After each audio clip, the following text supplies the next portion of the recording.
Yay, recording. Okay, you'll see my face and my coffee cup.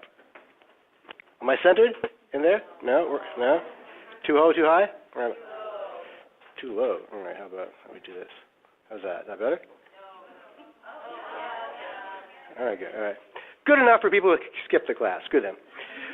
Hey, everybody. So this is epidemiology, and I'm Techno Man, and you're going to have a good time because we're here on Friday nights. Why did you choose to come on Friday nights? What are you thinking? The advantage of coming on Friday nights is that if I cancel class and stuff, you're not going to complain. And if I do stuff online, you're not going to complain either. So we're going to have a few of those where we do stuff online instead of having to come to class. So be happy about that. Tell me if I'm out of frame anytime. I'm okay now? Still here? All right, good. Yeah? This? Here? Right on. Okay, so this is where we are. We are here. Now, I have to make a note that the other section, the Dr. Gomez's section, the classes are, you're being beckoned by those people over there. You're being beckoned by them. And we try to coordinate the sections, but they're not exactly the same. There's going to be one assignment that's done together. That's the final assignment that you do. Otherwise, the courses are not the same. They're different textbooks, different exams, same weightings of assignments. If you want to visit Dr. Gomez's class, you're welcome to do so. There are students welcome to visit here, but we will not be in sync, so be aware of that. Ooh, that was different. Okay. So this is me, and I'm there. And our TA is Florida. Hey, Florida, wave. Stand up and do you want to say hello and say something about yourself? Sure. I'm Florida. I'm doing my PhD in population health. I've been at Ottawa for 2 years now, and I have sort of a mixed background in biotechnology, political sciences, and interdisciplinary health. That's my email address, so you can email me for anything related to your course, and if you want to schedule an appointment, I won't be setting any office hours, but if you want to meet with me and chat about anything related to the course, just shoot me an email. I'm almost every day on campus, so we can also arrange something last minute. She's your first point of contact because I hate people. So here we go. Again, I don't have regular office hours either, so please email me if you want to see me, but deal with her first. Okay, so there's a couple of slides here where I complain about stuff. Don't worry about it so much. It's mostly for my second-year classes, which really piss me off. They're always annoying me about stuff. In general, we will not answer emails 24 hours before something is due, before an assignment is due, before an exam, because in the past, that's when a handful of students want me to teach them the entire course in 24 hours. No, get your shit together. Right, this is how your marks will be broken down. And I'm going to go over these assignments in detail now and then again as the course progresses. But there is a written assignment that's due October 1st that Florida will be marking, and it's based a lot on what we covered today and a lot on what you find in the textbook. It's on bias, and bias, in my opinion, is the essence, it's the heart, it's the core of epidemiology to the extent that you will care.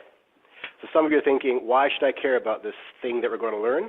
Well, you maybe you won't, but even if you don't end up becoming epidemiologists, the skills that I hope to impart upon you will make you smarter people, better citizens, and less likely to be misled or lied to by the forces that be. And bias is a strong component of that. We'll cover bias in the second half of today's lecture. We have a midterm exam, and I'll go over that in a second, but the midterm exam, because this is health sciences, will be multiple choice, because that's what we excel at, multiple choice. And I'm strongly tempted, in fact, I think I probably will, unless there's a strong argument not to make this an online test. That means that I will probably reserve the day of the exam and the next day for you to choose whatever 3-hour block you want to log in on your own and do the test. It makes life easier for everybody. It means you can probably cheat and get away with it, but you're not allowed to, but I won't know if you do. So the questions will be harder such that if you do cheat, it's not going to help that much. But we'll go over in detail what that looks like. I'm a big fan of online tests. They solve a lot of problems. We have this big assignment called the poster assignment, which is the heart of this course originally, and it's the one that we combine with Dr. Gomez's section. And I think it's the thing that students tend to enjoy the most. In fact, as a result of this, you will create original research that you can put on your CV. It's a citable product. It's going to be different this year. It's going to be electronic this year because that sounds cooler, but in fact it's cheaper. That's why we do it. And it may be less fun as a result. I don't know. But I'll explain how that looks later on. And of course, the final exam is 40% of the totality. Dun, dun, dun, dun. Okay. The assignment, as I mentioned, it's already on the website, so you can look at it right now if you want. I want you to fill it in on the Microsoft document, Word document that's already uploaded, so put your answers in there. And it's due October 1st. It's an individual assignment. I can't prevent you from working with your friends, obviously. It's not in your best interest to do so. But do your best. It's a common sense sort of test. It's useful if you use the technical language that I will teach you today about bias, but you don't have to. You can describe the issues at heart. So what it is it's a series of scenarios from real life studies, where there may be a faulty conclusion based upon the data presented, and I'm asking you to explain where the fault lies, how the frailty in the reasoning or the errors in reasoning arise. So that is what you will do. The midterm, as I mentioned, is October 20th, which is the Friday before Reading Week, I believe. I will be out of the country then, which is one of the reasons that I don't want to do this physically. And if you want to leave early for Reading Week as well, you can do this online. So it will be online, and unless, again, there's a strong argument not for it to be so, and we could go over what that looks like as the test approaches.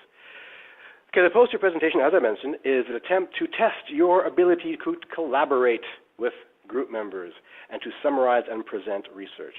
Everyone will use the same methodology. It's a kind of structured literature review. It's not a systematic review, and we'll go over what systematic reviews are probably next class.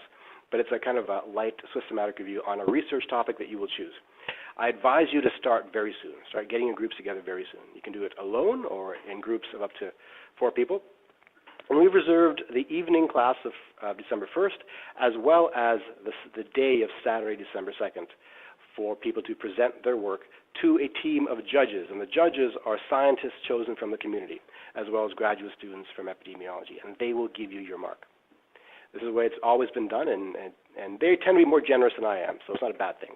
So it is a formal research day. We want you to experience it as if you are genuine working scientists presenting research. The instructions are already on the website, and there's a registration process I want you to take note of. There's an online questionnaire that you enter with your team members' names and the title of your project and your abstract. We'll go over how that works in the future. Right now, think about getting your groups together. Final exam, again, the 2 classes, the exams are not the same. It is multiple choice again because this is health sciences, and that's what we do. And I'm going to have some sample questions uploaded beforehand, before the final exam. We'll have lots of prep time. And yes, it is cumulative because this is 4th year, and that's the way real life works, so suck it up. Right. And that will be during the exam period. It will probably be a old-fashioned physical multiple choice with scantrons and all that stuff because the university likes that stuff. There is a textbook. This one is the required textbook. It's Medical Epidemiology 4th edition. There is a 5th edition out there. That is not the one we use. Why not? Because I didn't have a chance to update the syllabus to reflect the 5th edition. And the new textbook is entirely different. If you got the 5th edition, that's fine. The content's the same. You just got to look around and see what's there. The course, the exams are based on what I present to you in class. The textbook is there to enrich that experience and to give practice materials, to practice questions. But if it's in the textbook and I didn't talk about it, that's not something I will test you on. Because it's a 4th edition, there are lots of cheap copies knocking about out there. And I think there's also a free ebook on the library website. The ebook doesn't have the homework questions on it, so I may upload images of the homework questions if it occurs to me to do so, to try to save you some money. But be aware that that's what we're using. And this is recommended but not required if you're looking to, again, enrich your reading experiences. Also, this work by a brilliant young epidemiologist named Dio Nandan is out there. It's a $10 ebook. You don't have to buy it. I wrote this for people to learn epidemiology without any math. So it's a zero mathematics approach to understanding the underlying concepts of epidemiology. Maybe I'll make it available free for download for a week sometime in the next couple of weeks. Amazon lets me do that, so if I remember to do so, I'll do that as well. Also, if you want some statistics help, and this is not a stats class, you are already experts on stats, right? Yes? Because you all took second-year stats, and you all did 90s because you took it with me, so everything's great. So don't worry that much about the stats. There's some basic mathematics you have to pursue, but if you're really struggling and you're looking for a textbook, there's a free version of Intuitive Biostats on this site here, which is my Google Drive. I don't know if that's legal, but no one's complained yet, so download it before it becomes illegal. Okay, I got some rules, which it's kind of obnoxious for me to have these rules. I don't want to go over them too deeply. It's just the fundamental rules are: I don't care if you come to class. I mean, I got to come, right, because that's my job. But if you don't want to come, that's your business. But if you do come, pay attention. Don't yammer with your friends. Don't be on Facebook. I can't tell, but I assume you are. I would be. And, you know, if I see you in the hallway, that's okay. I don't care if you come to class or not. You're adults. You pay for this experience. Just be respectful and come and be engaged if you do show up. I don't like a lot of whining about marks, so we have rules. We can go through these rules if you want. This is from my second-year class because they're real bastards. So I have to make all these rules. It's essentially for the written assignment or anything else, if you really disagree with something, write me a one-pager within a week of getting your marks back, explaining why you disagree, and then I'll decide whether or not to remark your thing. I really hate this. Dear Professor, got 89.4 as my final mark, and that's only 0.1% away from 90. Actually, I got one student who got a 74, so I'd sample 75, so give me an 80. What? There's no logic there. So, no, the answer is no. So don't. That's the way math works. Math does work. Okay. Like I said, I do have the slides up here. They're as a courtesy.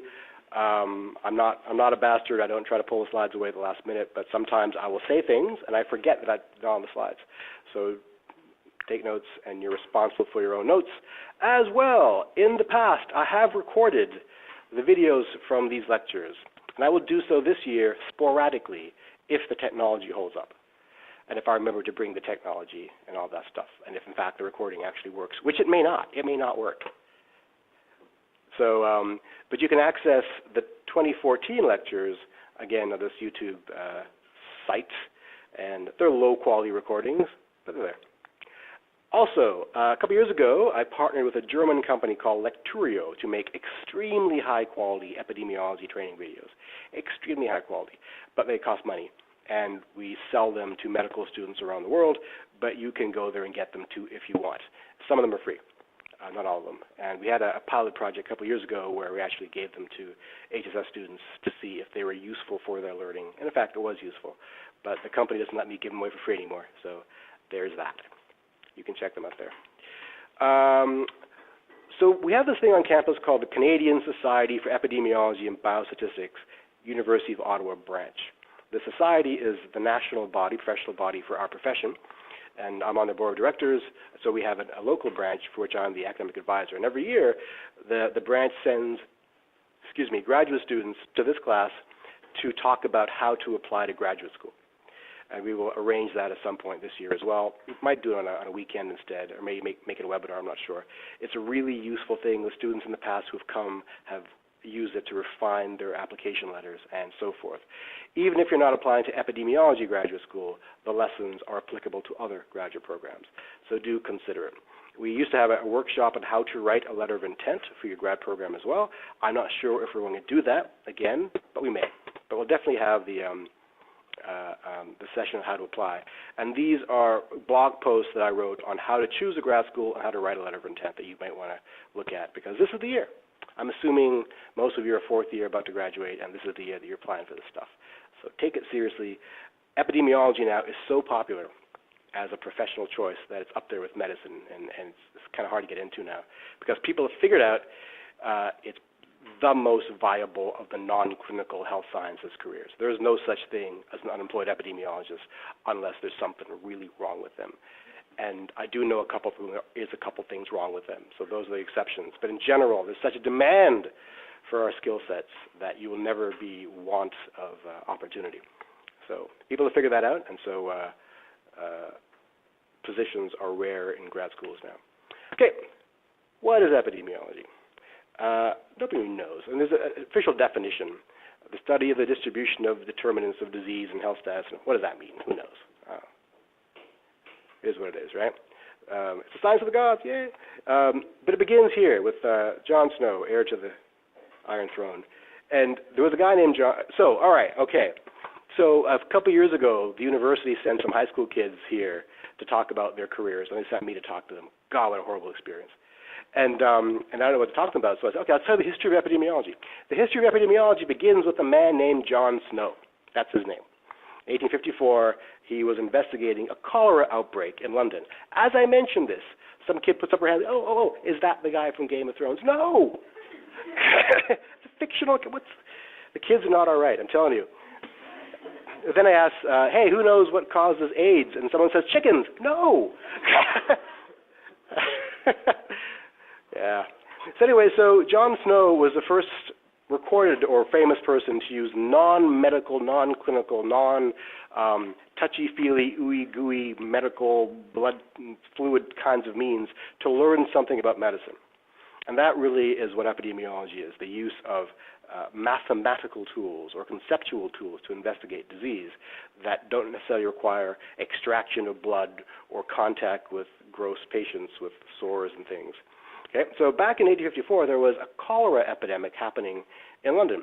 And you can actually go to London and visit this place. This is the Broad Street pump, the water pump.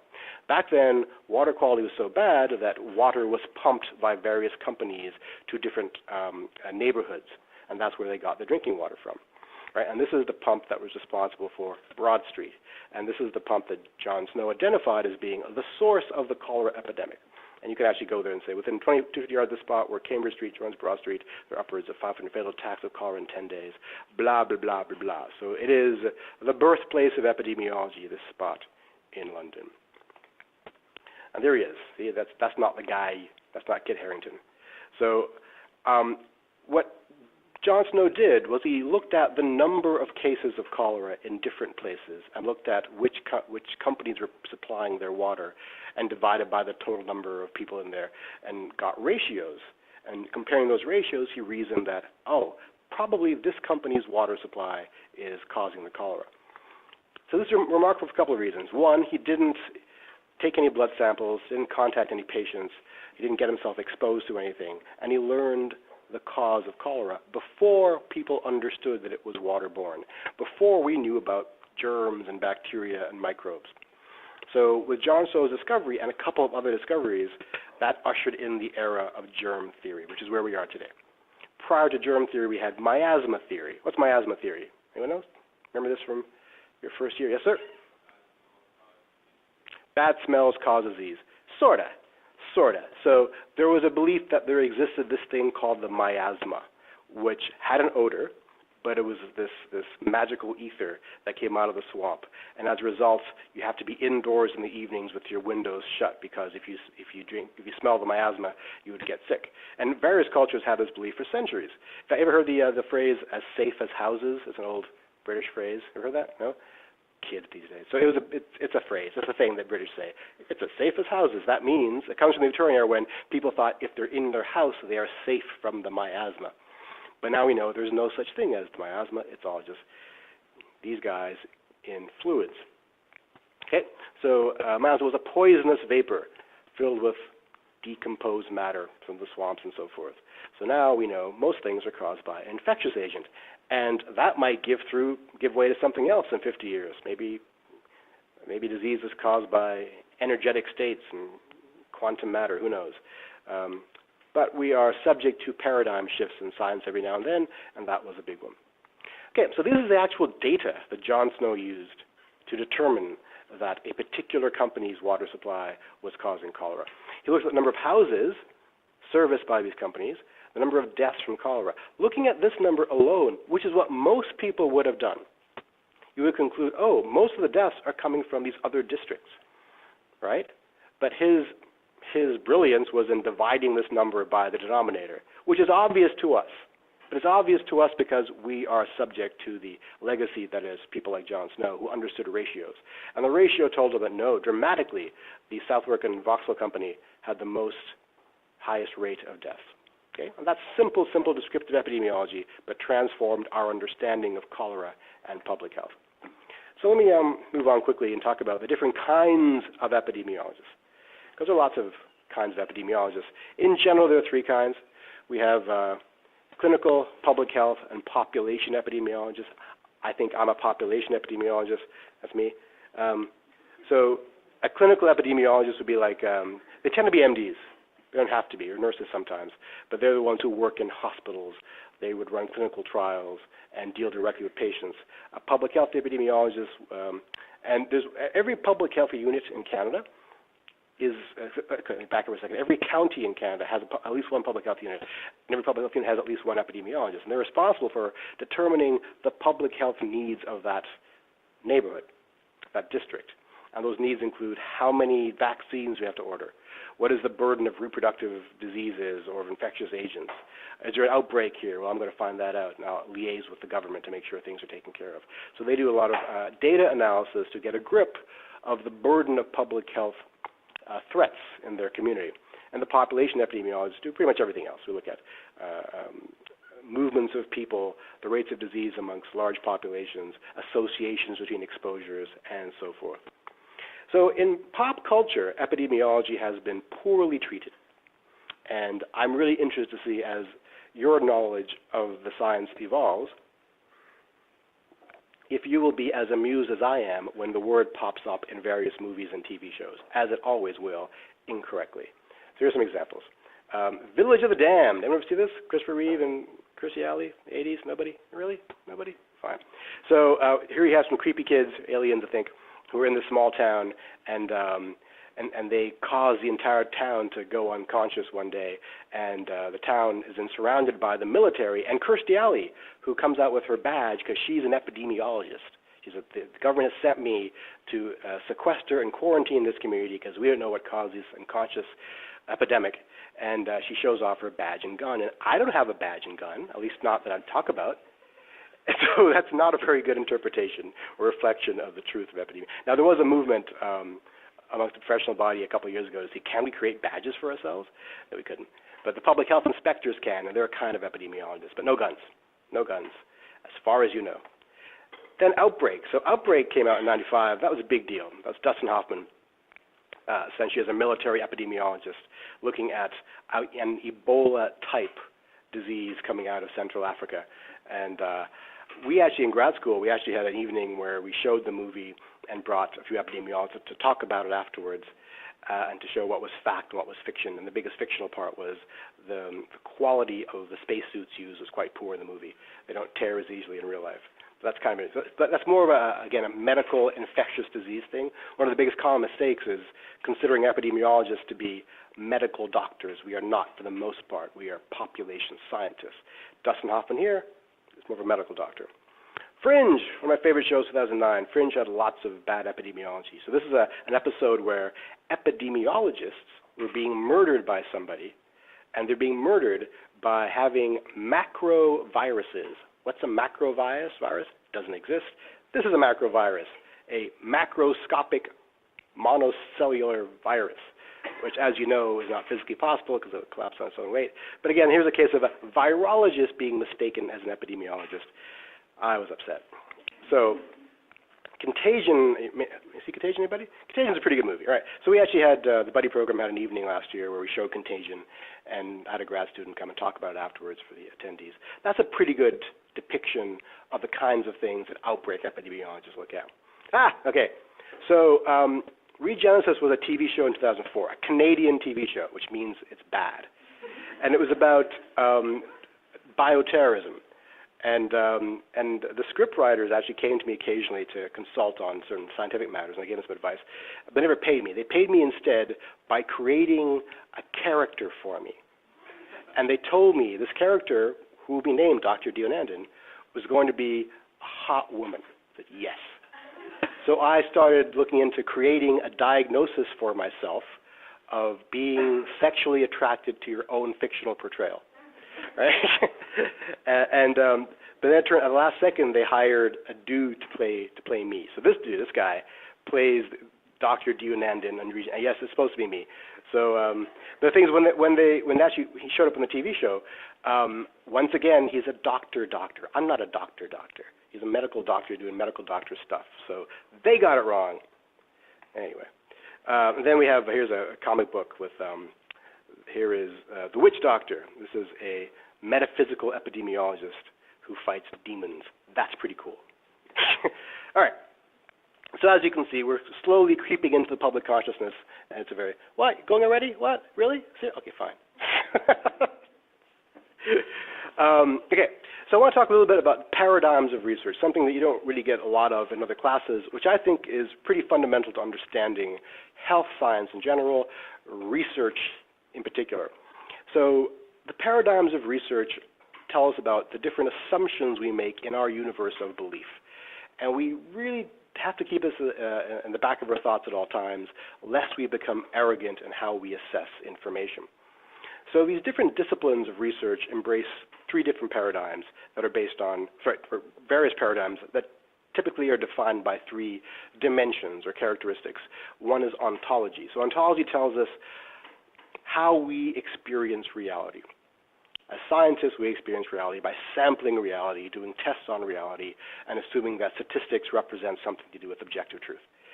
Epistemology tells us how we acquire and process knowledge. Do we rank expertise above our own observation?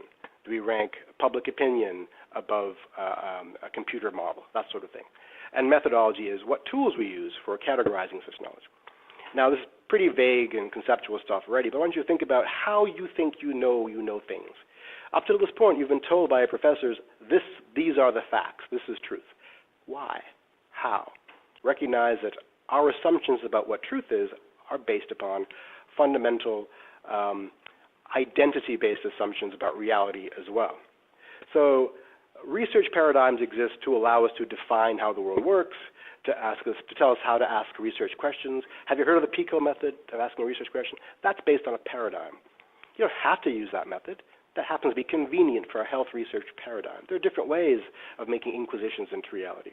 And it tells us about meaning and significance and all those wonderful things. So in epidemiology, we exist in what's called the etiologic paradigm. And the etiologic paradigm is an example of what's called positivism. And positivism says that objective truth exists, and we can identify objective truth by sampling the universe. Is that true? I don't know. Maybe. Quantum physics would tell us, no, it's not true. As soon as you start meddling with things, you change that thing, so there is no true objectivity. So you can get pretty philosophical pretty fast. I don't want to make this a philosophy class, but I bring this up to remember that we're going to spend a lot of time assessing tools for divining truth in medicine. And there's a strong temptation to be arrogant about this and say, well, that's nonsense. That's pseudoscience. Ha, ha, ha, I know better than you. No, it is pseudoscience based upon the paradigm and the research tools we've applied. But there's another perspective that maybe it fits in a different way of viewing the world, et cetera, et cetera, et cetera. So students and practitioners of epidemiology often forget it is but one path to knowledge. An example I always give is if you were to assess Chinese medicine, for example. Chinese medicine using a randomized controlled trial. So let's say this example of Chinese medicine is you're drinking some exotic tea to cure your anxiety. And so you show up to the practitioner, he greets you at the door, you sit down in his herb garden, you have the tea, he talks about your life, etc. Then after a while, oh, tea should be kicking right now. So go home and relax. And you feel great about yourself. Now you apply that to a randomized controlled trial. What is the intervention? Well, it's the tea. So we randomize two different groups. You get the tea, you don't get the group. Let's wait a couple hours. Do you feel different? No, you don't. It's bullshit, right? Pseudoscience. But no, the intervention wasn't the tea. It was the experience. It was the showing up, being met at the door, being taken to the garden, having a conversation, all that stuff. So there's a difference there in how you define medicine and how you define interventions. Therefore, sometimes the tools we use are not applicable to the therapies being assessed. Put that aside. That's just, I want that, plant that idea so we remain humble in how we approach the assessment of various therapies. Having said that, I'm going to shit on homeopathy so hard in a few lectures.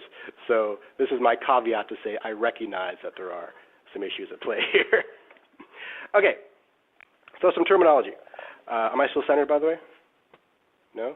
Nice. Okay, good. So in math, you remember you have this thing called a dependent variable and an independent variable. Two functions, remember? Independent variable can be whatever it wants, and dependent variable depends on the independent variable. In epidemiology, population research, we have this thing called an outcome and an exposure, and they're very similar. So here we go. So traditionally, we have, let's say you're converting Celsius to Fahrenheit. So F equals something times Celsius. I forgot the formula. So Celsius can be whatever it wants, but Fahrenheit depends on the value of Celsius. In epidemiology, the equivalent would be something like an exposure causing or leading to an outcome. I don't use the word cause here. Cause means something very specific, so we're careful about that. So smoking is an exposure that can lead to lung cancer, the same way that Celsius is a variable that I can manipulate to give me Fahrenheit. Okay, let's keep that in mind.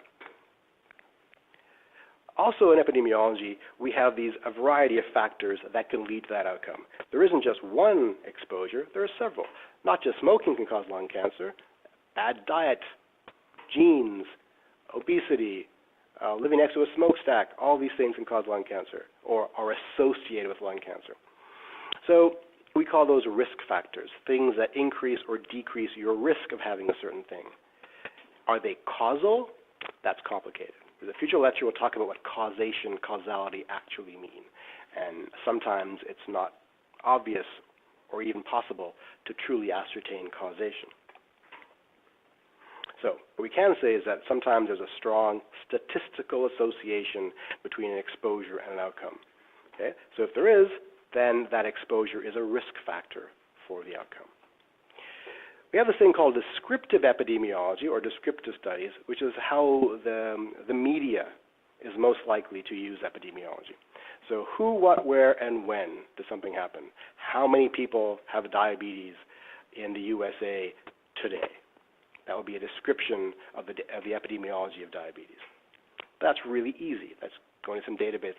I used to have that job, actually. I used to work for the U.S. federal government. My job was to answer the phone and ask how many. I got a question one day. How many people have diabetes in the USA today? It's from the governor of some state. So I had to compute that. That's really easy, comparatively. It's harder to make associations between things. Are you more likely to have diabetes if you're a Hispanic woman working in the mines or something like that? That's a harder thing to do. So, for example, a descriptive study. Who? Students. What? Left-handedness. Where? Here, right now. So right now in this class, 54% of students are left-handed. That would be a descriptive study. I'm describing the state of affairs right now. Yeah, 22%, fine. Not real data, fake news. So I will return to this chart many times throughout the course. This is the way I view the nature of research. It's useful. I think it's correct. We have in the universe of research qualitative and quantitative research. In this program, we tend not to do qualitative very well. It's a shame. We should. Qualitative research is quite powerful. But we do a lot of quantitative, and epidemiology is firmly seated in the quantitative realm, meaning we measure things using numbers. And statistics is our primary tool of applying methodologies to manipulating those numbers. Within the realm of quantitative studies, we have a descriptive or analytic. We've just gone through descriptives. Descriptive is simply who's got what, where, and when. Quite easy. It becomes an analysis when we are associating two variables. Are men more likely to be left-handed than women? Are Hispanics more likely to be diabetic than African Americans? Suddenly, we have two variables there, right? In the first case, there's gender and then diabetes. The second, it's race and diabetes, or it might be. So once you're associating variables, that becomes an analysis. In the analytic world, we have observational studies and experimental studies. Observational, you've already seen, I think, I hope, I pray, in your research methods class. You've heard of case-control studies, cohorts. We're going to go over this again. This is the meat and potatoes of population epidemiology. There's this thing down here called ecological studies, which we'll learn about later on. But this is observational, meaning we don't do anything. We just watch the world unfold. We observe the world unfold. We choose who to watch. I could say I'm going to watch some smokers, and I'm going to watch some non-smokers. In 20 years, we'll see who's got cancer. I didn't tell them to smoke. I didn't make them smoke. I'm watching them when they smoke. Right? So that's an observational study. An experiment, on the other hand, is quite different. What is an experiment? An experiment is when you do something, when you mess around, when you, the experimenter, the scientist, change a variable, fiddle with things. The act of conducting a controlled test for investigation, or I think it is simply that the researcher manipulates something, like so. Poke somebody in the brain, hey, look, the fan goes up. So the foot would not have gone up if you had not poked him in the brain. Right? So a randomized controlled trial is an experiment because you are separating out two groups and you're making one take the pill and the other take the placebo. They would not have done so if you had not told them to, as opposed to observation where you just watch them do it naturally. Is it an important distinction? Not really. It's important conceptually in the sense that the category in which the studies fall allow us to apply certain tests and certain conclusions that otherwise would not be applicable. But in general, it doesn't matter that much. Having said so, that will be a common exam question. What kind of study is this? Right? So it's important, at least in this class, to get those things straight. So let's look at some historical triumphs of epidemiology.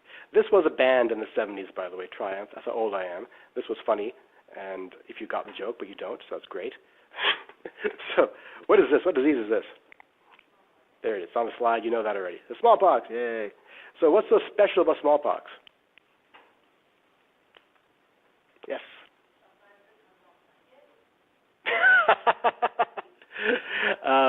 Okay. What's special about epidemiologically? Yeah. Yes, it's been eradicated. Officially been eradicated.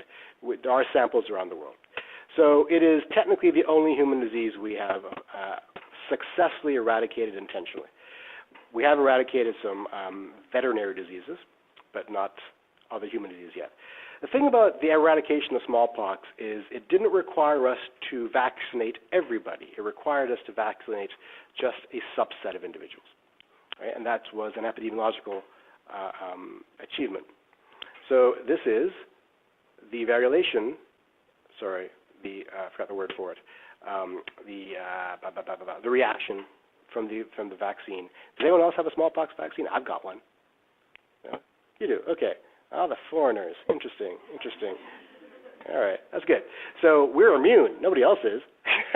But if there's a bioterrorism attack, it's a different species of smallpox, so we're not immune anymore either.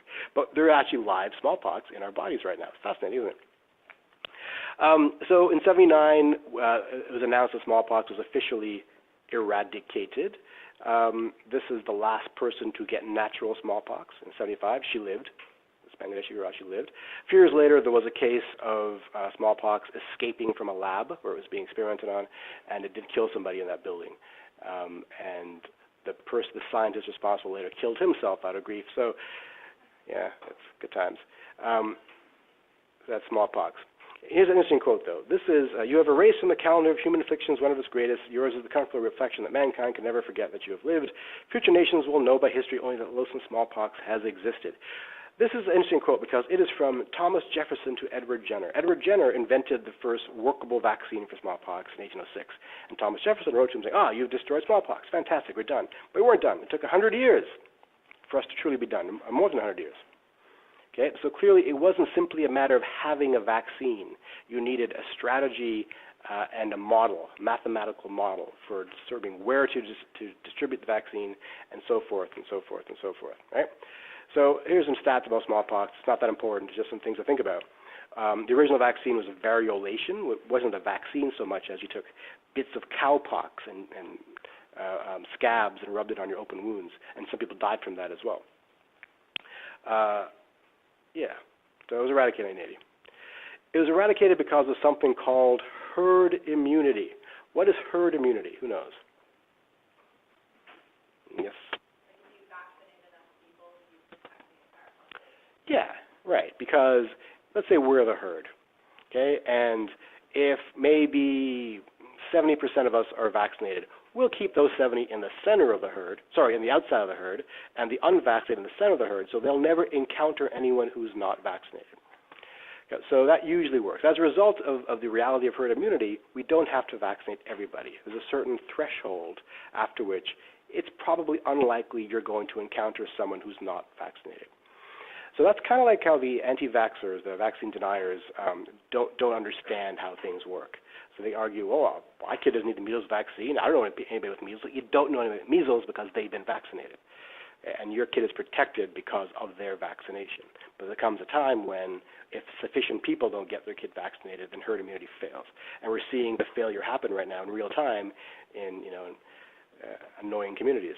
So that's herd immunity. And if you read more about herd immunity in this video, if you like, at Harvard, they explain it quite well. More triumphs. Come poop with me by Triumph. So AIDS, back in the day, when I was a grad student, one of my professors was famous for having told medical students, this AIDS thing, don't worry about it, it's going away in a couple of years, it's not that important. She was wrong, and she retired quickly. But back then, we knew it involved the 3 H's, homosexuals, hemophiliacs, and Haitians. Yeah, Haitians, that was the thing back in the 80s.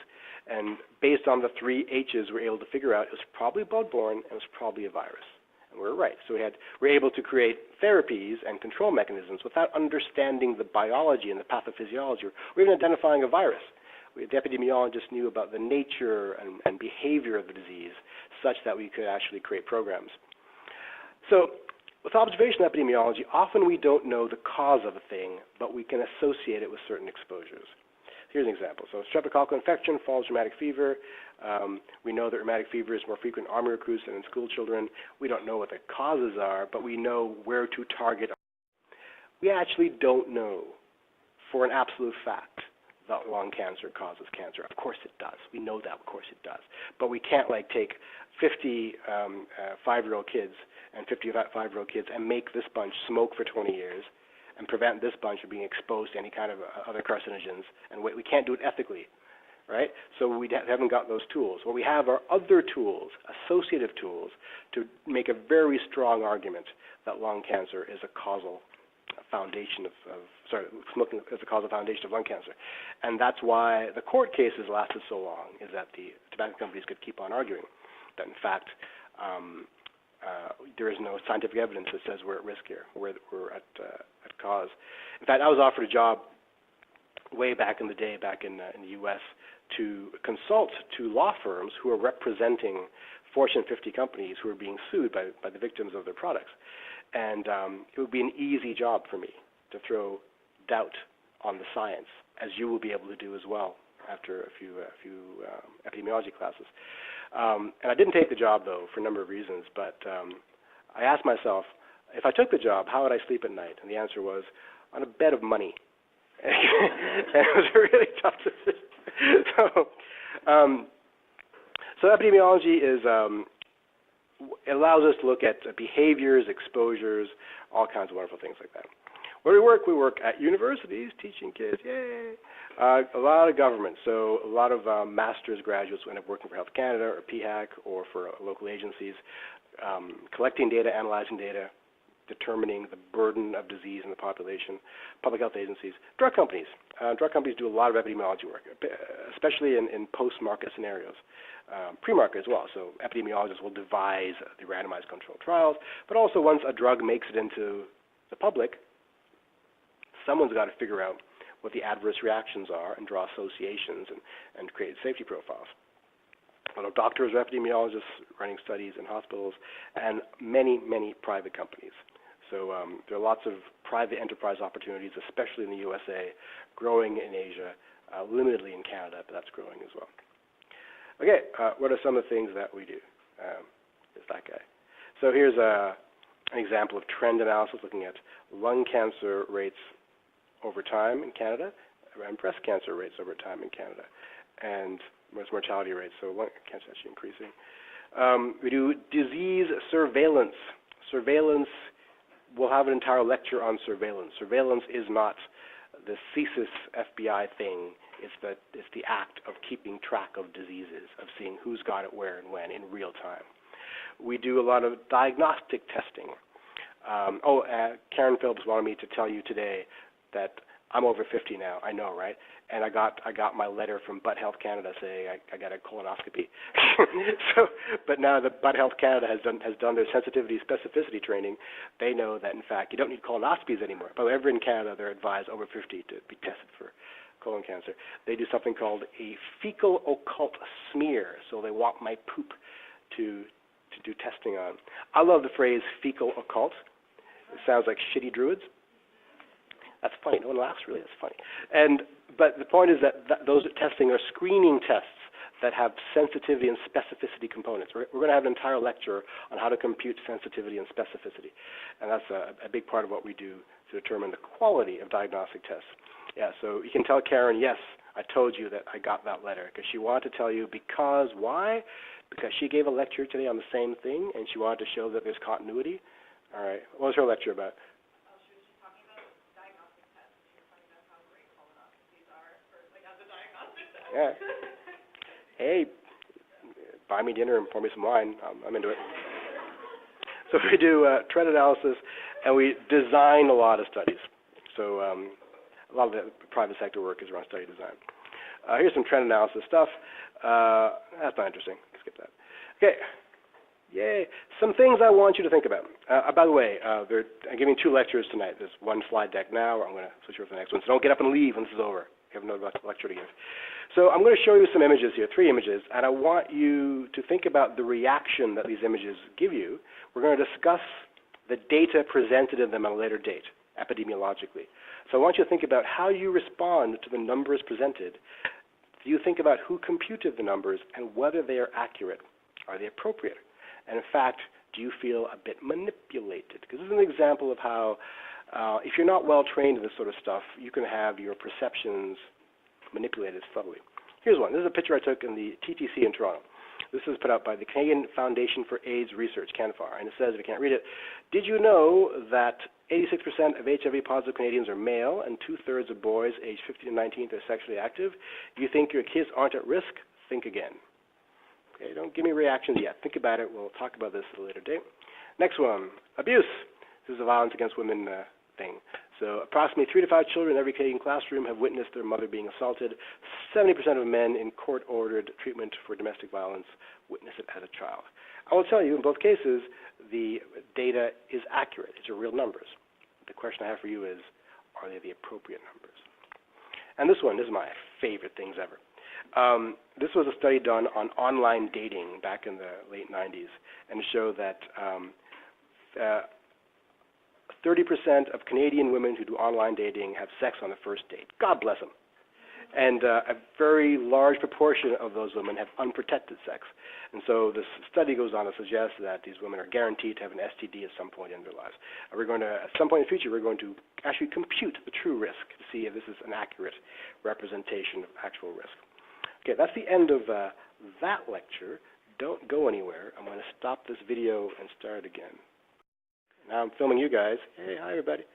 And maybe I should film the screen instead of me. No, film me. I'm important. Am I in the center? No? Yeah? Okay, good. Okay, so any questions from that first lecture? Is it strange I separate out the decks? Want me to combine them next time? Does it matter? Who cares? Okay, so today, again, we're going to talk about bias. As I mentioned before, bias is the core element of your first assignment, which is all about identifying biases. Dun-dun-dun. What is bias? Bias is a systematic error, either in the design or the conduct or the analysis or the interpretation of some kind of epidemiologic relationship. And that bias can cause you to make an erroneous conclusion about the nature of a relationship. What kind of relationship? A relationship between an exposure and an outcome, like smoking and lung cancer. There's lots of biases. There are literally scores, possibly hundreds of types of biases. I'm going to show you some biases. It is by no means an exhaustive list, but I believe they are the most important and common ones. And you will see all kinds of bias from this point on in every research paper that you read or are exposed to. What I want you to be able to do at some point is when you read the newspaper and it says, hey, bacon causes cancer, whatever it might be, ask yourself, oh, how was that information collected, and be able to tease out the bias, because there's always bias. The question is it profoundly problematic bias or is it forgivable bias? So let us begin. Bias is defined as any system. We did it already. Okay, why do we care about bias? We care about it because it can mask an association between two variables. So if we're doing a study on the relationship between smoking and lung cancer. There might be a bias that prevents us from seeing that relationship, one that's actually there. There might be a bias that creates a spurious relationship between two variables, and in fact doesn't exist. That's actually more common, and much more easy to identify in any case. So every now and then you'll see an article in the paper about, hey, cheese causes butt cancer, right? It actually does. It's not a good one. Or like, hey, brushing your hair too hard can make you think bad thoughts. I don't know. But those are spurious associations that you can create scenarios that cause an outcome like that to come out of your analysis by simply designing a bad study. Okay, we can cause us to overestimate the size of a relationship. So we call that size the effect size. Everything that we measure statistically between two variables has an effect component, an effect size component that tells us the size, the strength of that relationship. It can cause us to underestimate that size as well. Okay, don't forget, we have these three types of observational studies: the cohort, the case control, and we also have this thing called the null hypothesis. Let's go over quickly what these are. So what is a null hypothesis from stats class? Who remembers? Yes. Absolutely correct. There is no correction. Connection. There is no connection. Correction, there is no connection. And that's an important base philosophy to begin from, because science is conservative. We assume that nothing's going on, and we seek to find evidence to discount that base assumption, right? And so we tend to put barriers in our way to throwing away the null hypothesis. So biases either bias us towards failing to reject the null hypothesis or biases towards rejecting the null hypothesis. As you may recall from your statistics class, we never accept the null hypothesis, we just fail to reject it, okay, for a variety of philosophical reasons. Having said so, I may actually say accept the null hypothesis because it's not a stats class, it's an epi class, and it's late and I'm tired now, I'll make mistakes. So forgive me if I say that. So biases either tend us towards or away from the null hypothesis. And I want you to think about, as you talk about these biases, whether or not they will tend to bias us in one way or the other. Okay, so if we're biased towards a null hypothesis, we're biased towards finding no relationship. And if we're biased away from the null, we're biased towards finding a relationship that doesn't exist. So what's a cohort study? What's the characteristic of a cohort study? Remember? No? All right, it's fine. It's late. So a cohort study is an observational study that moves forward in time. We're going to go over this in greater detail later. But remember, it moves forward in time. We start with a population we're observing. Usually that population has people with an exposure of interest and people without the exposure of interest. Maybe they're smoking, maybe they're not smoking, maybe they're eating cheese and they're not eating cheese. And we wait and follow them in time until various outcomes manifest or do not manifest. So if I follow you guys through town, that'd be creepy, through time, that's creepier. And I've already determined whether or not you smoke and whether or not you use computers or whatever it might be, and a year from now I find out which of you has certain illnesses. That will be a cohort study. Right? So I look at whether or not outcomes manifest naturally through your common existence. A case control is the opposite. Who wants to tell me what a case control looks like? Yes?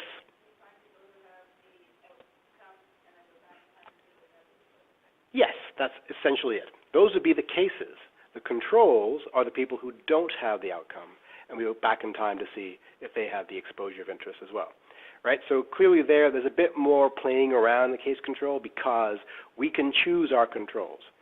If I'm looking at lung cancer again and smoking, I find some lung cancer patients, I look backwards in time to see how many of them smoked, or I ask them, did you smoke, right? Now I need some controls. So I find some people without lung cancer. Who do I find without lung cancer? Well, that's the question.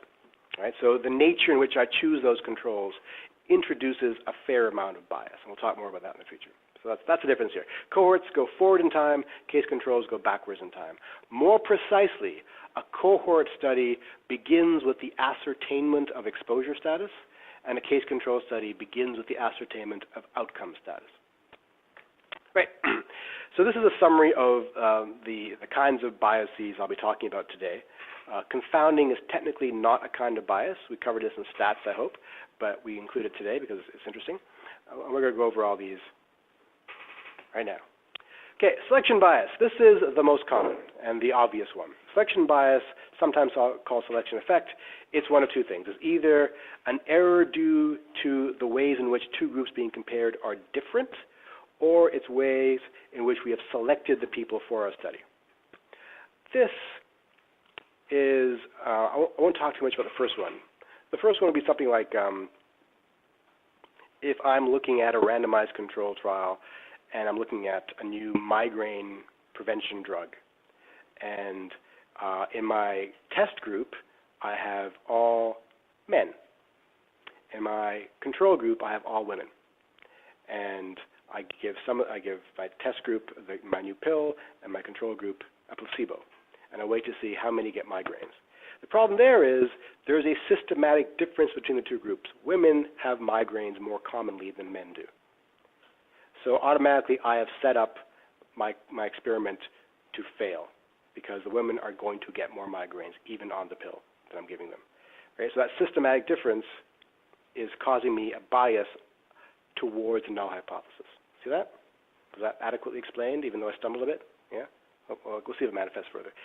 Whereas this one here is a bit more fun.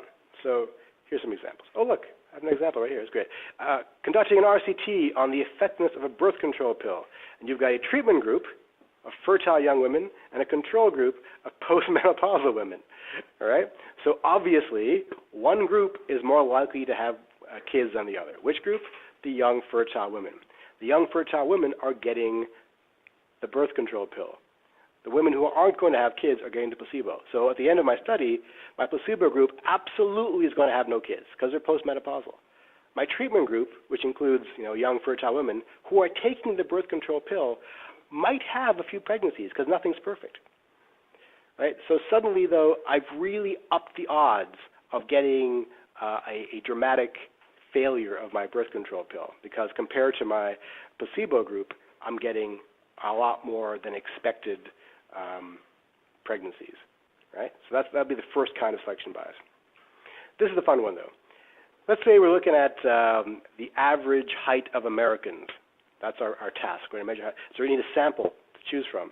And we go to an NBA game and go to the locker room and get the players. We measure them. Oh, here's my sample. So we know that the average height of Americans is 8'6". Right? So the selection bias there was obviously choosing a non-representative sample to make my determination. So this is the way that most studies work. We have a population we are trying to learn about, to extract wisdom about, our total population, in this case, the American population. We have a sampled population. This is the guys in the NBA locker room, right? And from the sampled population, we have people who are eligible for the testing. Sorry, ignore the red stuff for a second. And we have the ones I asked to participate, the ones who do participate, and we have those who actually complete the study. So let's look at the NBA height study again. So again, I'm trying to find wisdom about the entire American population. I go to an NBA game for some stupid reason. And I go to the locker rooms. That's the sample, the population I'm going to sample. I see who's eligible. Well, all the players are eligible. Who do I ask to participate? Well, the ones who speak English, the ones I'm not afraid of. Who participates? The ones who say yes. By this point, I'm down to like a handful from here, right?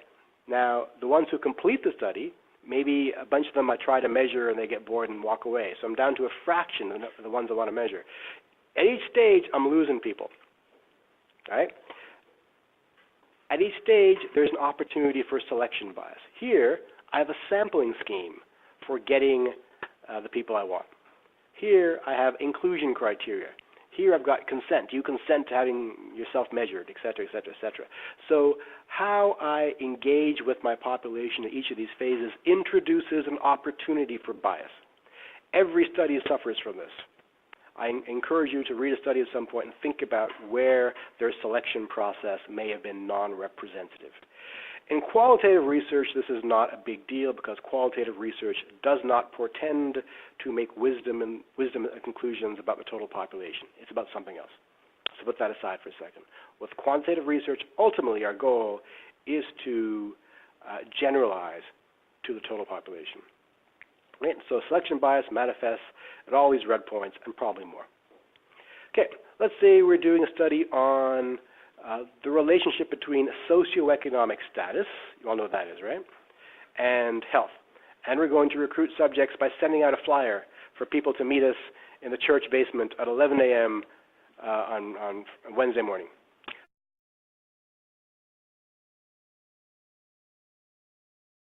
This is very common, yes? People that don't work. People that don't work, exactly. Right, or lonely people who really need to make new friends, right? So I'm being facetious, that's actually a common thing. We get a lot of people who are looking for social contact. But right, so if I'm getting people who don't work, they're probably going to have low SES. I've already biased my study to having a non-representative sample to do my work on. Okay, this is a real one. We have a study on antibiotic completion rates among different ethnicities in Central Europe. So we have our study conducted over weeks from a central immobile location. It's actually like a clinic you took over. So we have these nomadic people, the Roma, gypsies, right, who we will not sample. Or we'll sample them and they won't come back because they're nomadic, they roam around.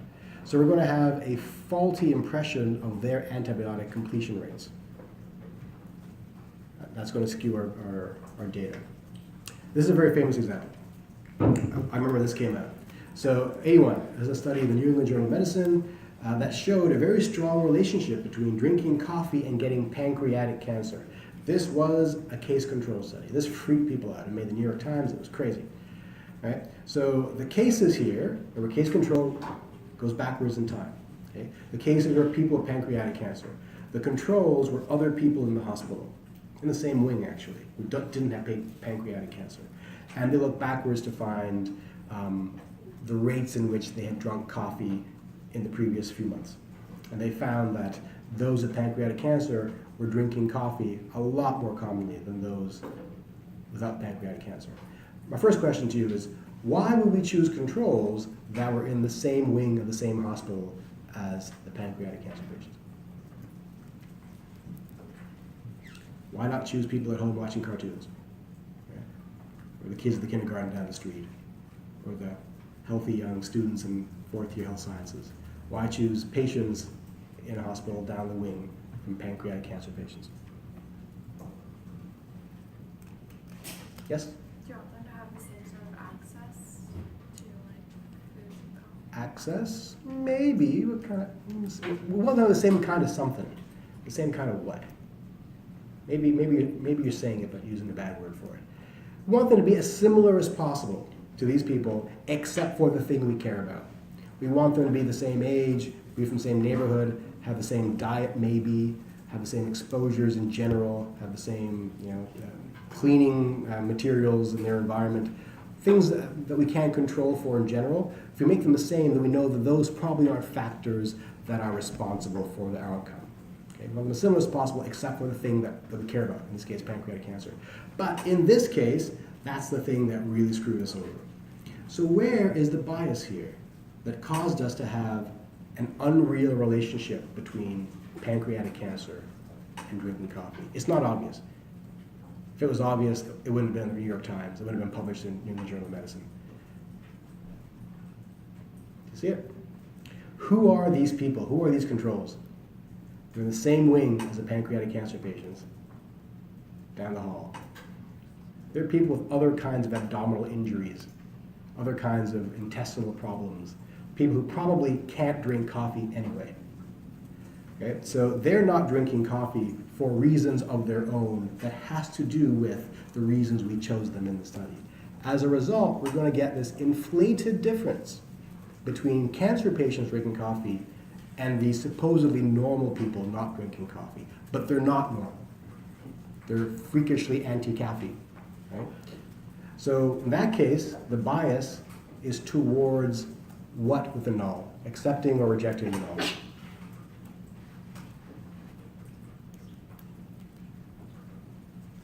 Commit, yes? Rejecting. Rejecting the null means finding something, finding a relationship. So here we have falsely rejected the null because I have a very poor selection of the controls. Okay? Let's describe that here. Okay? So you can read about that study here if you want. That was classic selection bias. We have something called the healthy worker effect that you probably heard about in your determinants of health class. We'll go over it again. Healthy worker effect is a kind of selection bias, and it comes down to the tendency for people at work to be healthier than people not at work. If you're too ill to work, then you're not at work, right?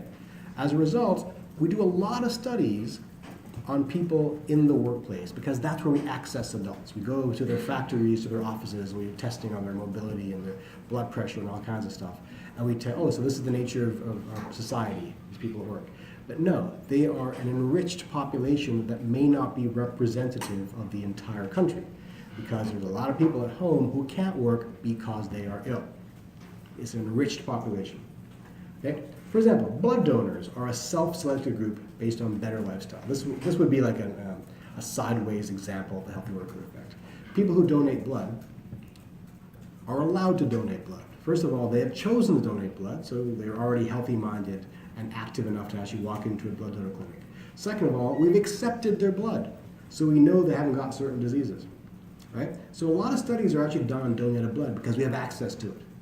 You say, oh, here's the prevalence of this thing in our society based upon blood donor characteristics.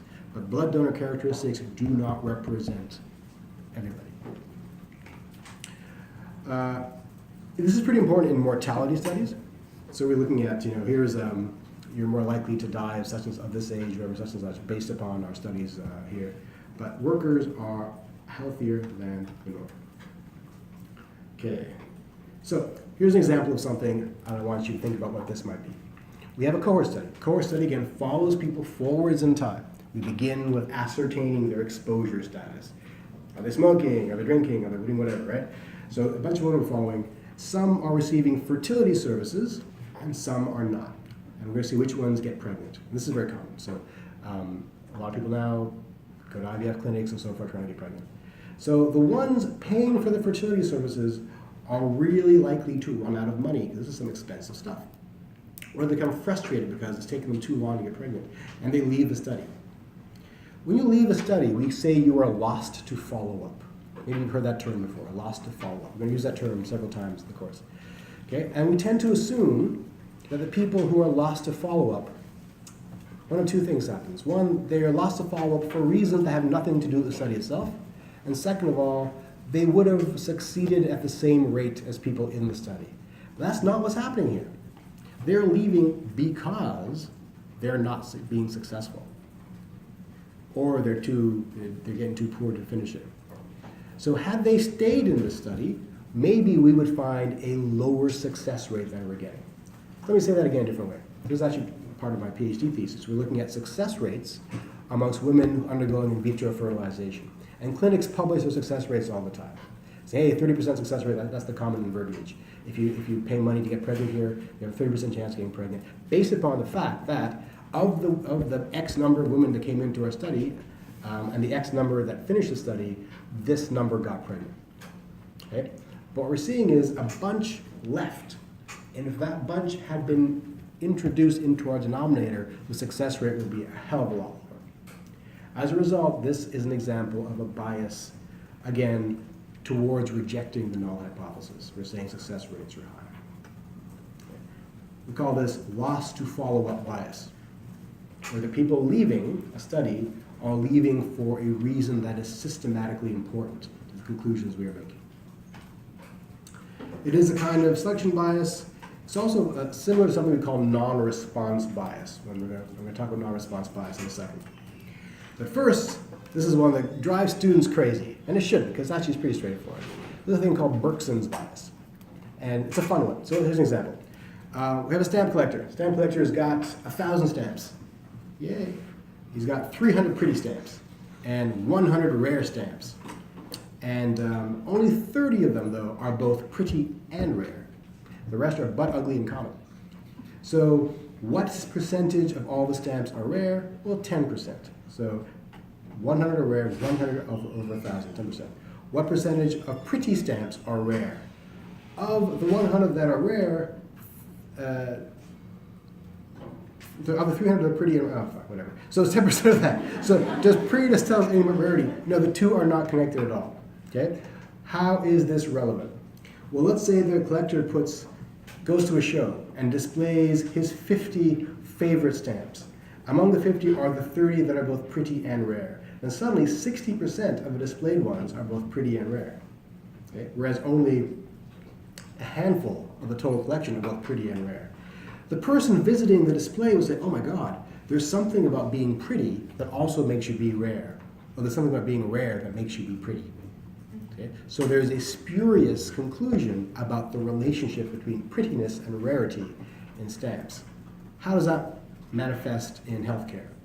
If you go to a hospital and you decide you're going to study a certain disease, let's say you're studying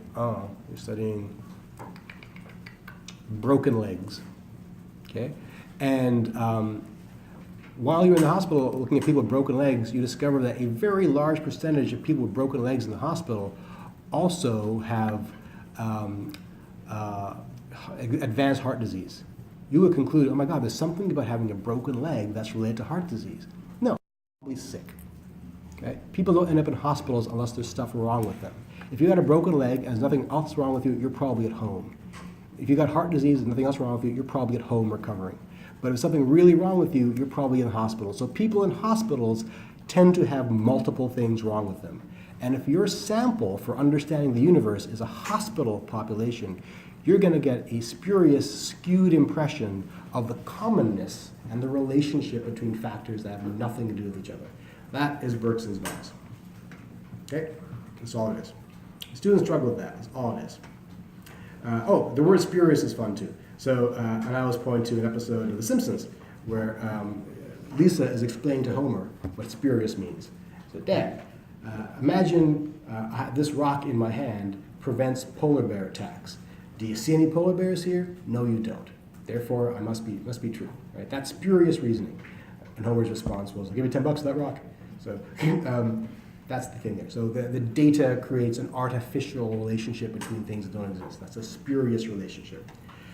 Okay, we also call this Bergson's paradox, and it's based on a paper by Bergson from the 40s. You can read the paper if you want, and that's the definition, but that's all it is. Right. So non-response bias is different from response bias. Keep them straight in your head. Non-response bias is the tendency for people who agree to be part of a study to be different from those who don't want to be part of a study. So what kinds of people don't want to be part of a study, do you think? Do you ever get called up asking to do a questionnaire for a study? Do you say yes or no? If you say no, why do you say no? You got shit to do, right? You got school to go to, a job to go to, you got a family to take care of. Who says yes? Old, lonely people say yes. So many of these studies oversample old, lonely people. That's a kind of non-response bias. Okay? We tend to undersample busy working people. And so we make conclusions about the world which really probably are not reflective of the reality of our modern society. Okay? Why do people volunteer for studies? Well, they're bored or they're lonely, or if they're paying money, you need the money. So that's not a representative sample of most people.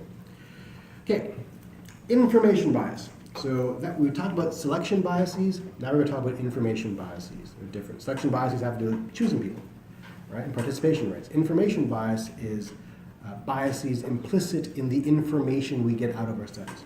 Okay? It's a systematic error in measurement. People are leaving me. Where are you going? I know where you go.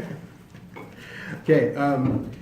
In other words, the means of obtaining information about your subjects is either insufficient or it's wrong, and it includes a variety of types of sub-biases like misclassification bias, recall bias, interview bias, and some others. Okay, example. This is a tough one to think about, so let's try to get clear.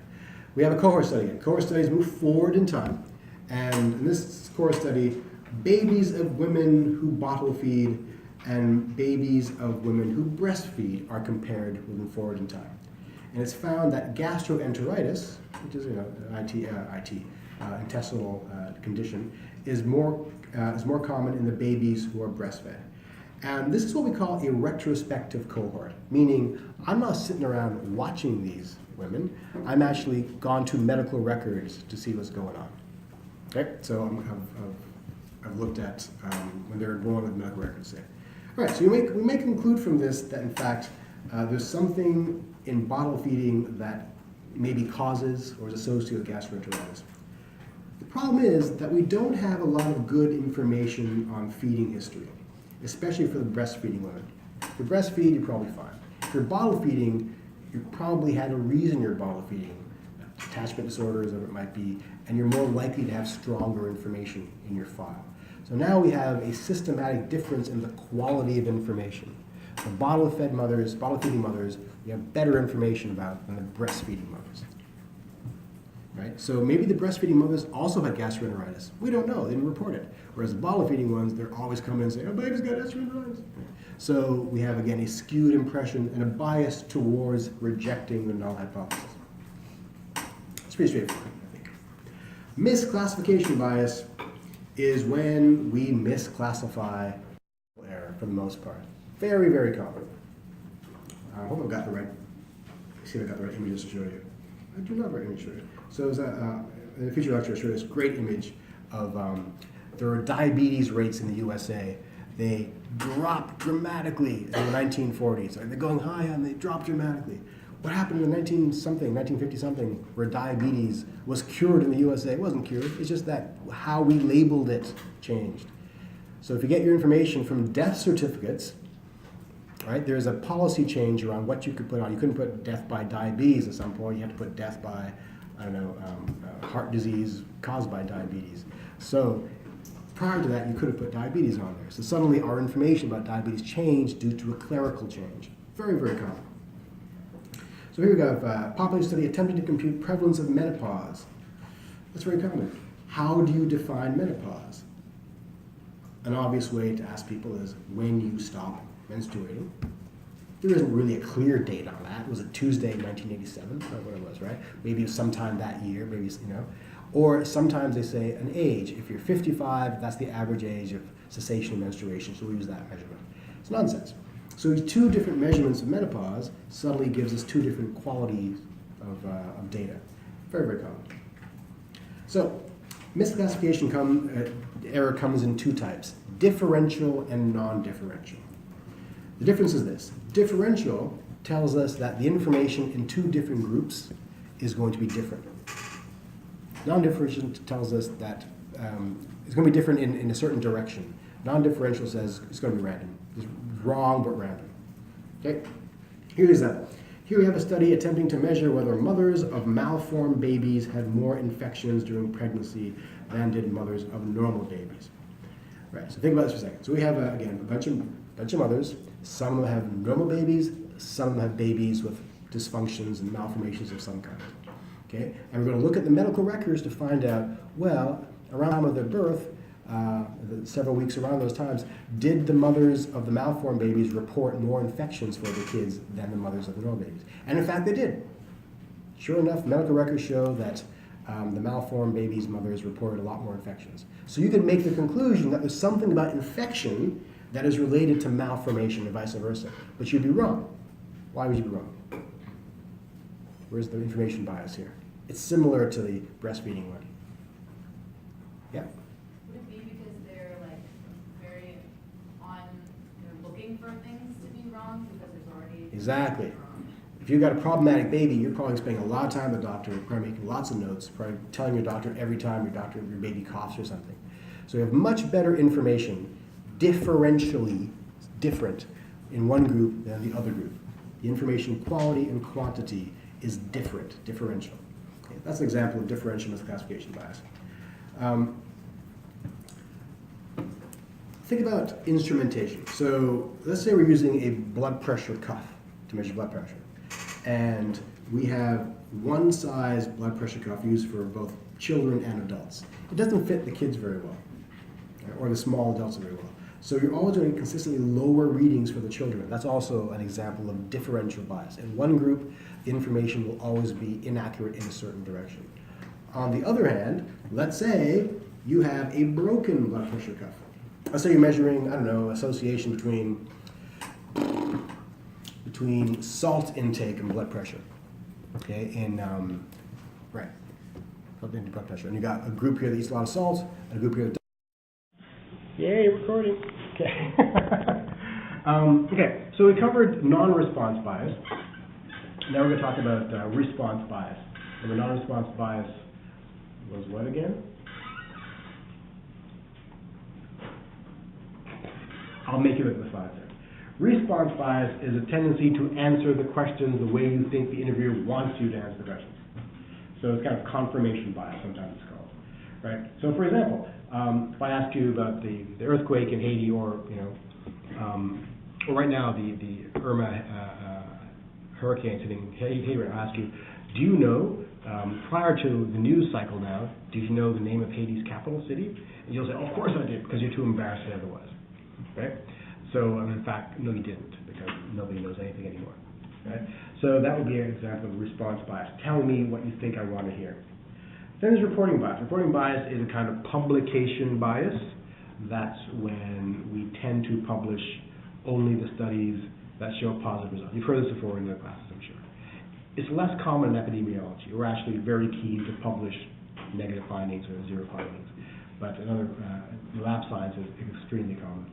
So the body of literature that you will sample in a PubMed search or systematic review is innately, automatically biased simply for having been published. Then there's interviewer bias. This is the partner of response bias. So response bias is when I tell you what you want to hear because I want to sound smart and make you happy. Interviewer bias is when you, the interviewer, lead me on so that I give you the answers that you want. Right? You thought OJ was guilty, right? That kind of thing. So tone, voice, body language. This is why we have so much investments in the quality of interviewers. Especially qualitative researchers spend a lot of time training their interviewers to show no emotion and no cues whatsoever. Okay, one of my favorite ones, detection bias. This is extremely common. In every class I teach, I show the following graph. This. Okay. See this before? Have I showed you this before? Anybody else? Any members? Fine. Nobody remembers anything. This is new AIDS cases per year. It's real data. New AIDS cases per year from 1990 to 2000. In 3 different regions, Latin America, North America, and the Caribbean. As you see, in North America, the new AIDS cases dramatically declined in the early 90s. What happened then, early 90s? Any idea? It's not an AIDS class, I don't expect you to know. But, we had education programs, public health awareness programs. Suddenly people were protecting themselves, so they're less likely to get new cases. Also, we had the prophylaxis drugs came into play then, the antivirals. And so if you have HIV, you're less likely to get actual AIDS from that point on. In the Caribbean, the opposite happened. Big spike happened in the early 90s. What happened in the Caribbean? We found all these cases. Is that a hand? Exactly right. That is tools for detection bias. Most people would say, oh, suddenly they started having a lot more sex, or a bad batch of condoms arrived, or something, right? But no, it's the fact that it was always high. We just started looking. Okay? And that's classic detection bias. Because you look for it, you find it, and you think, in fact, more cases increased. So I was consulting on this AIDS project in a South American country around then, and in their implementation plan document, they have to lay out a plan for assessing a success of the project. So the project involved building new AIDS treatment centers, new detection services, and new treatment services as well. So we're going to reduce the overall burden of HIV/AIDS in this country. And we said, well, in 5 years, we expect the number of AIDS cases to come down by 5%. And I looked at this drawing and this is crazy. We're setting ourselves up for failure because if we are building more labs and creating more testing environments, we're going to find more cases. So the number is going to go up, not down, due to detection bias. It's a very common issue, where suddenly the consultants, the programmers, are setting themselves up to look as if they made things worse, when in fact they just increased the capacity for detection.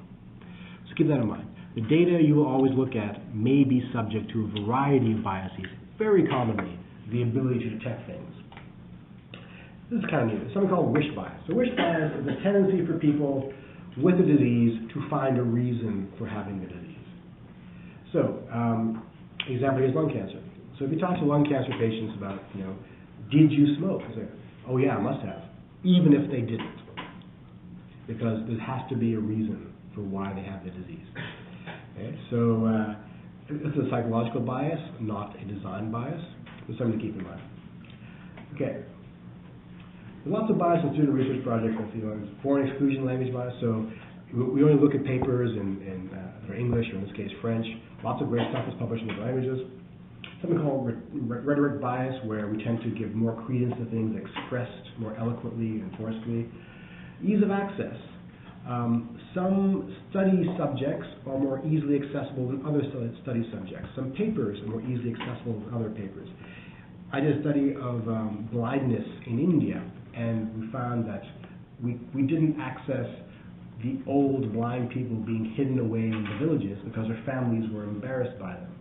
So they'd be hiding like in the back of the house or someplace, where in fact we want people to come out to the cricket field to be measured, but we don't get those ones we don't have access to. So access is a big one. One-sided reference bias. Do you only cite things that agree with you? Very common in humanities. It's relatively new now in social sciences that we're thinking about actually citing literature that doesn't agree with them.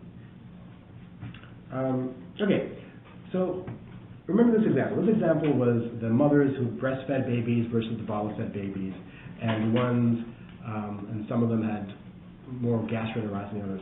Maybe there's something to do with social class here. Babies that are breastfed have higher social class, better hygiene, less crowding, and other things that protect against gastroenteritis. Okay? Maybe that's what's actually going on. Maybe. I don't know. This is an example of something called confounding.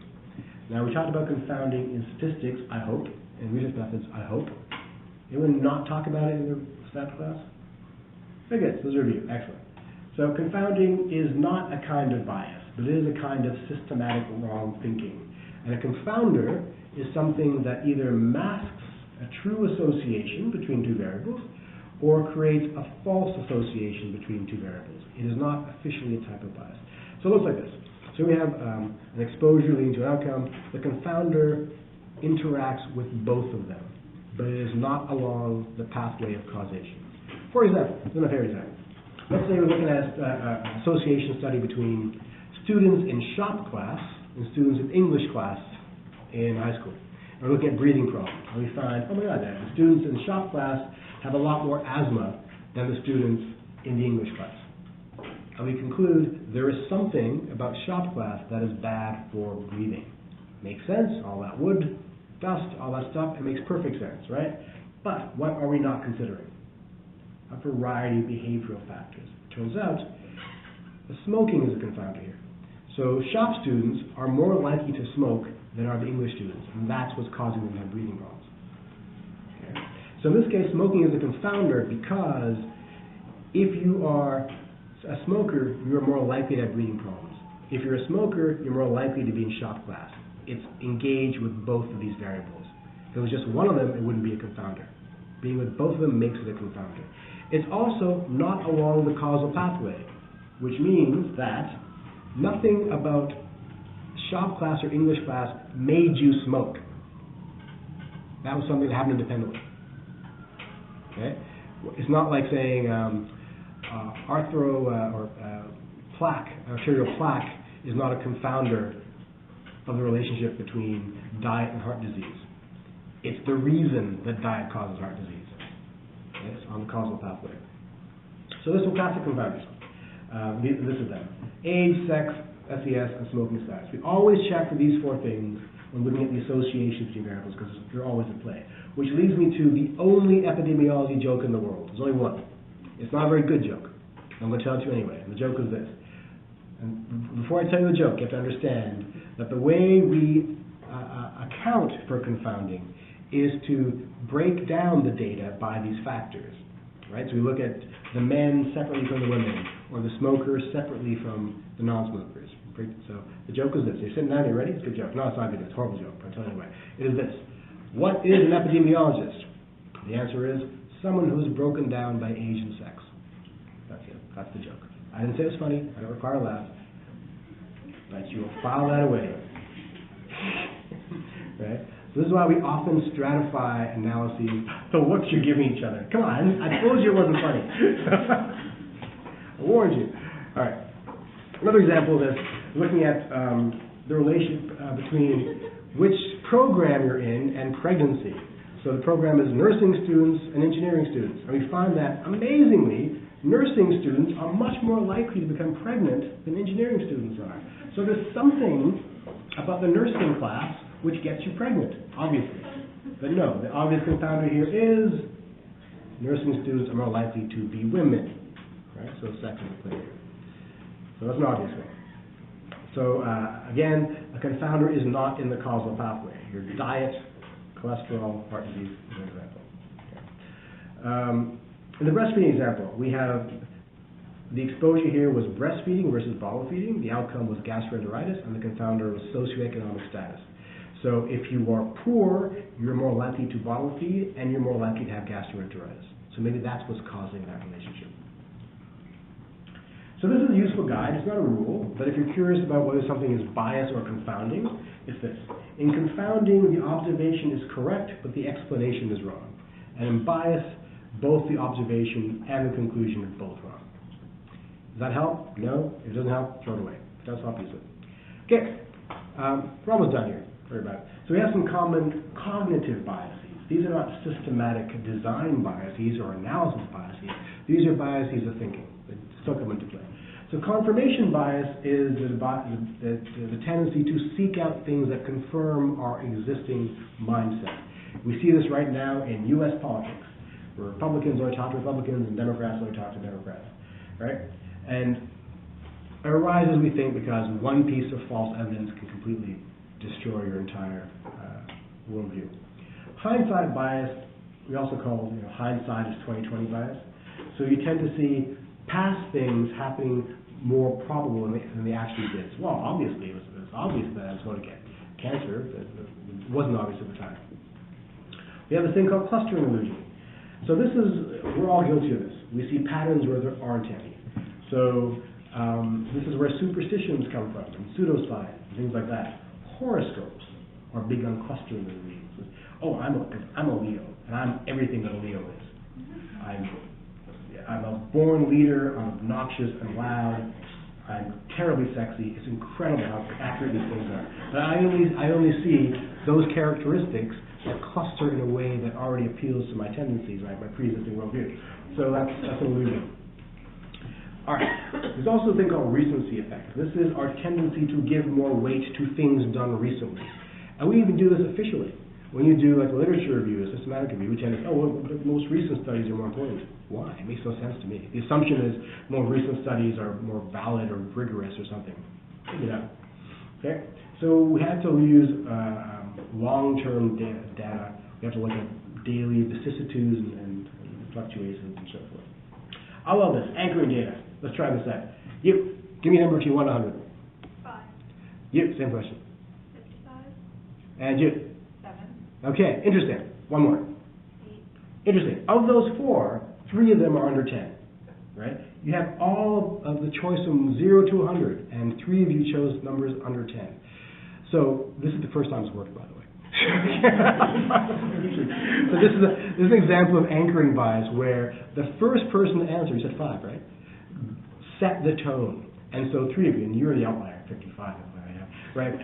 The rest of you just followed her lead and kept things 1 digit. So it's very common in focus groups, or if you're collecting data openly around people, the first response will drive other people's responses. So be aware of that. Overconfidence effect. We always overestimate our abilities and characteristics. Right? So, hey, you ask me, can I run a mile right now in dress shoes? Absolutely I can. No, I can't. Right? But I think I can because I'm that guy. So keep that in mind. We have this thing called the fundamental attribution error. This is difficult to explain. This is our inability to separate fact from fiction. The example here is, let's say we're watching a debate between 2 actors playing the roles of famous politicians. And you know they're actors. And you say, this guy's arguing for this stuff, and that guy, and then you can't get it out of your mind, though, that this actor isn't the actual guy. It's like you meet him in the supermarket and you're mad at him for having that view. He doesn't have that view. He was playing the role, in this case, of Fidel Castro, whoever it might be. If you meet a guy playing Donald Trump in a play, and you hate Donald Trump, as you should, and then you meet the actor in real life and you're mad at him because he has those roles, which he doesn't. But we can't separate them. So that's a fundamental attribution error. You can read about more cognitive biases there if you want. So if hindsight bias and confirmation bias had a child, it would be the Texas sharpshooter fallacy. So this is good. So this is how the story works. So people hear about this famous sharpshooter, sniper in Texas somewhere, right? So don't go visit him; he'll shoot you in the head. You got to sneak up on him and announce yourself from a distance. So they go to his farm to see if this guy really is a great sharpshooter, and they see on the side of his barn there are like 100 targets drawn, and there's a single bullet at the center of each target. It's true. This guy is the greatest sharpshooter of all time. No, he isn't. What actually happened? He shot the barn first and drew the targets afterwards. Okay? So this is the Texas sharpshooter fallacy, is we tend to see, again, patterns differently than they actually are. We see a sequence of events, and we assume an order happening. In fact, there was no order. Here's an example. It's, first of all, it's a tendency for us to place artificial order over things that are actually random or natural. So you go on a date. Yay, okay. You both drive the same car. Oh my God, it's meant to be. Your mothers have the same. It's Martha, Superman and Batman have the same first name. They're meant to be, right? You're both afraid of the dark. Well, who isn't, right? This is romance of the highest order, and you're both born in August. That's incredible. So these are all coincidences. They make you think you're made for each other. That's the Texas sharpshooter fallacy. It's a constraining of order where there actually isn't any. So here are some funny ones. In previous years, I've shown these slides, and people have actually tried to study these things. These are jokes. So, okay. But they're actually from newspapers. Statistics show that teen pregnancy drops significantly after 25. Okay? That's a misclassification error. Due to incorrect information received from the clerk of court's office, was incorrectly listed as being fined for prostitution when this paper, the charge should have been failure to stop a railroad crossing. Again, misinformation bias. Good times. Here we go. Caskets found as workers demolish mausoleum. I'm not sure what kind of information bias as well. Federal agents raid gun shop, find weapons. Detection bias. Crack found in man's box. That was great. That was spectacular. The Learning Center on Hanson Street reports a man across the way stands at his window for hours watching the center, making parents nervous. Police ID the subject as a cardboard cutout of Arnold Schwarzenegger. This information bias. This is great. This is to learn more about our 24-hour telephone fear program. Please call us at blah blah blah. Okay. See the problem there? It's the telephone fear program, but you have to call the number to address it.